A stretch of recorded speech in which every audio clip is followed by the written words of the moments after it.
Hey, good morning. It's Transition Thursday. That's what I'm going to be calling this now, Transition Thursdays, because I'm going to post every Thursday with some thoughts on transition plans, how to maximize value in your company before a transition, and some of the steps that you can take to really improve the likelihood of a successful transition.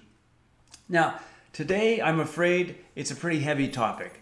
I've had a couple friends that have passed away recently, both of whom own businesses, and they've left the business to their estate to figure out how to move forward. And I know it's going to cause a lot of grief for the families, for their children, etc. And I'm afraid that the businesses may suffer as a result of that. And it's something that I believe can be avoided. So I'll share a couple ideas in that regard. But first, what I wanted to do was actually share a case study of an example of what can really go wrong. And unfortunately, I was involved with this business because I was retained to sell the business after the owner had passed away. It was actually a couple of years after he passed away, by the time the family and the lawyers had forced the issue and forced the sale of the company. And in this case, the owner had 2 children in the business and 2 children outside of the business. And the 2 children in the business couldn't decide on how they were going to run the business. And the 2 kids outside of the business wanted to have some value or some benefit from the business that they weren't seeing. And they saw their siblings with a nice income and making a good living being in the business. So ultimately it was sold. We had 18 lawyers at one point on our client side trying to agree to various terms of the sale of the company, which of course led to massive legal bills through the process. And ultimately, the value of the business deteriorated over that 2-year period from the time the owner had passed to the time the business was sold, just because there was so much confusion on how the business was run. Profitability dropped, the future prospects dropped, etc.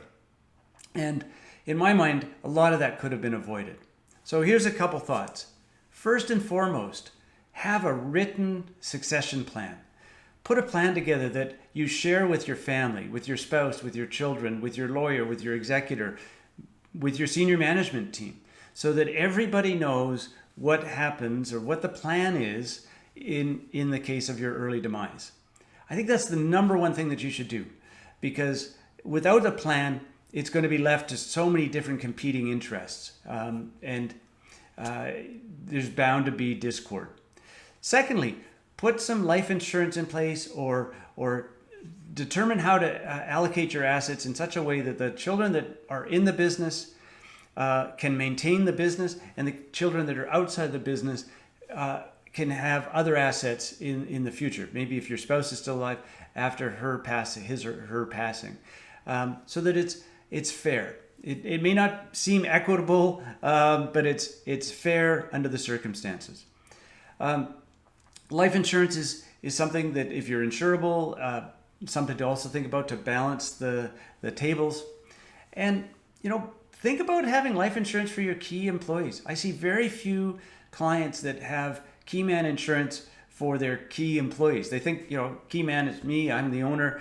But if you've got a couple critical people in your business, think about having some key man insurance for them as well, because that will help you to recruit new executives, help to overcome maybe a dip in revenues or profitability if those people are that critical that it will have an impact on the profitability of the business. So those are just a couple high-level thoughts on this matter, but it is something that's really important, especially if you're a baby boomer and you don't have a plan in place. Spend the time, put one in place and keep it updated so that everybody knows what the plans are for the company going forward. So if you like this post, please leave a comment below. Please share with other business owners or advisors that advise business owners, because I think these messages are really important to entrepreneurs as they think about their transition. So have a great Thursday, everybody, and we'll see you next week. Bye.